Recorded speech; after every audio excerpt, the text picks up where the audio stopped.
Yo, what's up? I'm Deynon, and if you're here quite often, you probably expected Conan Exiles. But no, today I have something different for you, to give you a small break from our typical adventures. We have got the State of Decay 2, in the form of short story I have experienced by the end of my playthrough. I will narrate it in a different way than so far, just because I felt like it could be a fun project. Just disregard the fact that our character is female and the narration is not. Unfortunately, this game is full of surprises, and a Z was waiting for us inside of this place. Thankfully, firearms are an amazing form of permanent vaccine against this disease.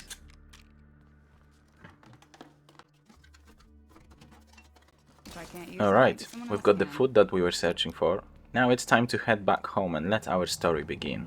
So, this is the main part when I have been preparing for the last stand against plague hearts. You know, the things that lure more diseased Zeds into the area, giving you a chance to be infected. And if you get beaten one too many times, you will turn into one of them. Considering the fact that I have fought few of these by now, I have selected a range of few weapons that were my favorites for this kind of mission. First of all, we've got Karambit knife, which doesn't really do anything other than a regular knife, but looks cool AF, and that was enough to convince me. Next, we took the Apocalypse Bat, which I find extremely effective against Zeds, as sometimes all we need is just 3 hits to land, and we have one less Zed to worry about. For the firearms, I have chosen the SWAT 416 assault rifle, which resembles, at least in the name, the HK 416, which technically should be effective especially for crowd control, when Zeds will swarm us all at once. Next in line were 5.56 bullets, 120 of them to be exact, plus the 30 that were in the mag, giving us a total of 150 ammo for our purging session. And lastly, I have chosen the P226 for our sidearm, as sometimes we might need it in case of our main weapon jamming, or to finish off a Z or two, when we run out of ammo in our primary firearm. I have supplemented the P226 choice by 120 caliber 357 hollow point rounds plus 10 in the mag, coming up to 130 bullets. Once I felt that I have enough, it was the time to prepare our vehicle. I started by checking if we have left over something from the previous scavenge mission, just to make sure we are not dragging unnecessary dead weight with us. Then, I have collected few toolkits in case of our car being critically damaged. It would be a good thing to bring it back home for other survivors to use it when they need it. I have also took fuel canisters and replenished our fuel tank's contents. As for the last check before embarking for this mission, I made sure that the SUV is up to the task and is fully repaired. Last thing we need is for our vehicle to become FUBAR miles away from our HQ. Seemed all good at the time, so I got my key and sat behind the wheel, leaving our home, not knowing if I will see it again. No time to waste, we got the job to do, so I had to shift my carcass to where it is needed. Our smash wagon is the best choice for this mission, as other vehicles we own won't be able to withstand the amount of damage we will receive from the swarm of displeased Zeds. When I have arrived into the area, you could see the particles of organic matter flying in the air, a sign that plague heart is nearby. Before I could even find out where exactly the heart is, I had to deal with the infected, as I don't need them lurking around when I'm out of the car trying to push back fresh wave of the living dead. P226 seems adequate for this job. I moved onward. I felt how the stench is increasingly stronger. I think we found what we are looking for. Or it could be just the bloater that has also found its way into this neighborhood. Our sidearm dealt with one of the potential threats for our mission, and then I looked to my right. I have noticed a house. House that must be a home for diseased clump of meat that we are searching for. I got inside of my car and moved it closer just in case when everything goes to shit and we have to get out of here. At this time I thought it would be a great choice to leave our wagon right here. When one of the ferals has shown itself, forcing me to flee back into the car, I don't want to take any risks on my own against these crazed mofos. Thankfully, my friend Smashwagon is very helpful against anything that tries to cling onto it. All we need is some velocity and an immovable object.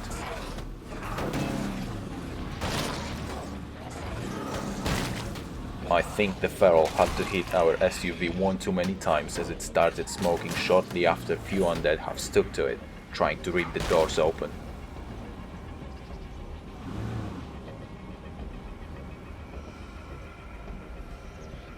I got out of the cab, picked up the toolkit and started fixing it.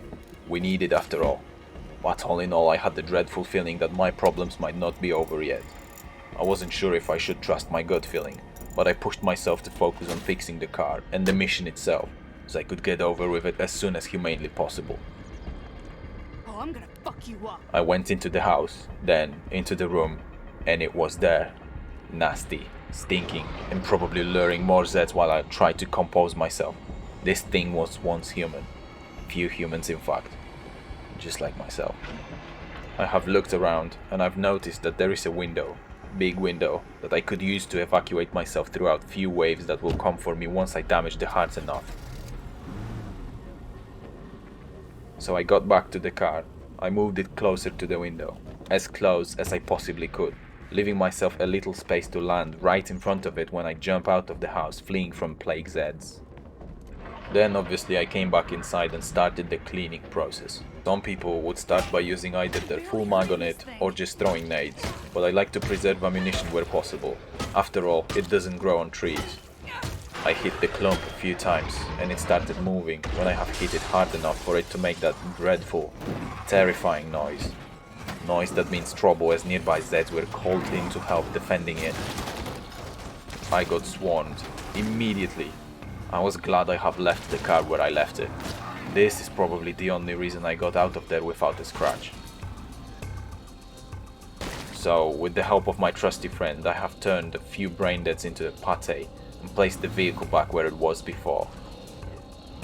I thought that's it, that I might come back inside when I have noticed another zombie jumping out of the window.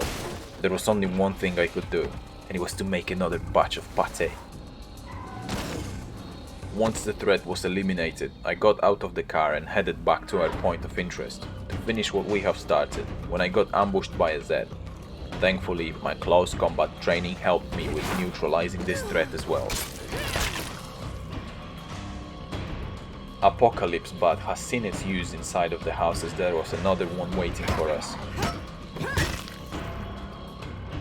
Now that the plague heart was weakened, I could use few nades where I messed up since I thought I could have enough time to throw a third one, finishing our mission here, but I had to evacuate as fuse on the first grenade was about to do its job.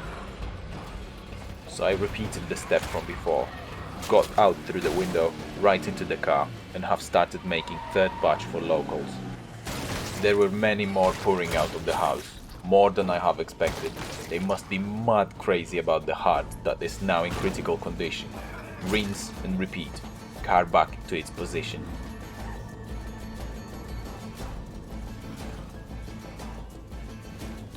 When I have spotted this thing, I was waiting for it to come forward, to attack, but I haven't had all day, so I just Indiana Jones'd him and carried on with the task. There were few leftovers coming out from the house, but at this point they were merely an inconvenience.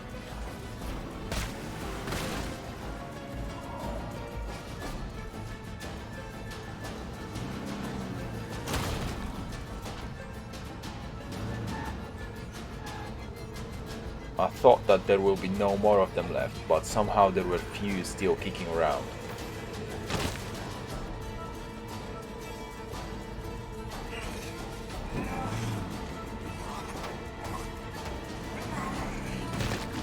Again, I came back to my desired parking spot and went back inside to finish this once and for all.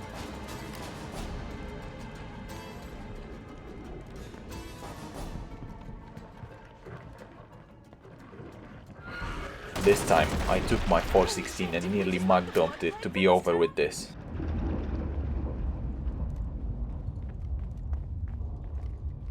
And that's it. That is my story of how I got rid of plague hearts from Providence Ridge. Ideas on how to do it.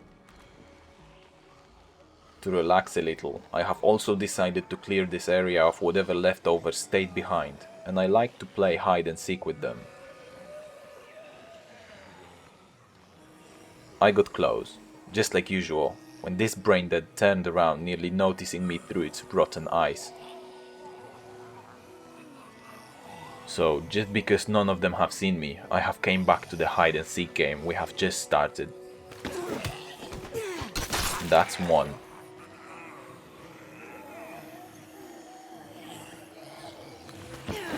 And that's two.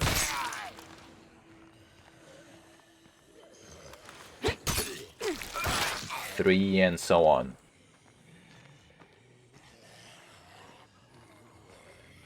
These 5 were dodgy. I felt like something is wrong when I got to know why.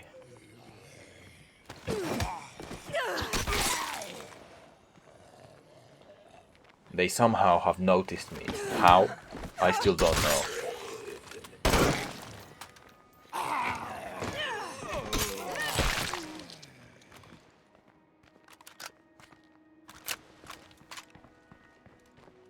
With this out of the way, I came back to the freshly freed property, a property with its owners most likely long dead by now. So many options. Where should I look first? I picked up the essentials. Fuel was among them, and I will never say no to more flammable liquid. This is like gold during hard times like the ones we are currently living through.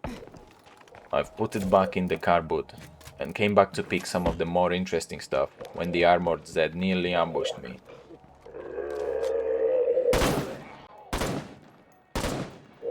Nearly being the keyword, as they like yapping a lot, which this time most likely has saved my life.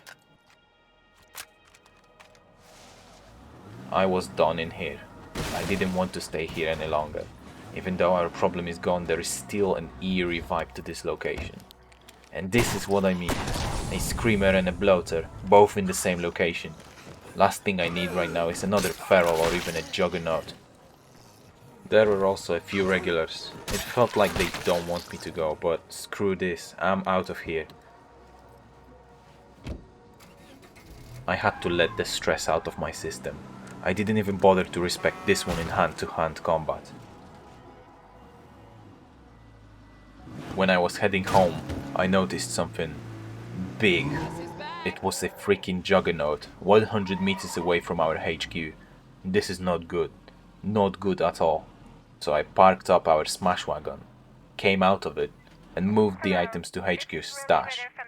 So just in case if we would be heading out for another mission, it would be ready to go. You never know when you will need it on a short notice. Then I thought my day is not over yet. We need to get rid of the Jug. If you're looking for a good place with good people, you should find your way to Trumbull Valley. So I got his attention by unloading a few 357s into it, and it worked. It started running towards me. Time to reload.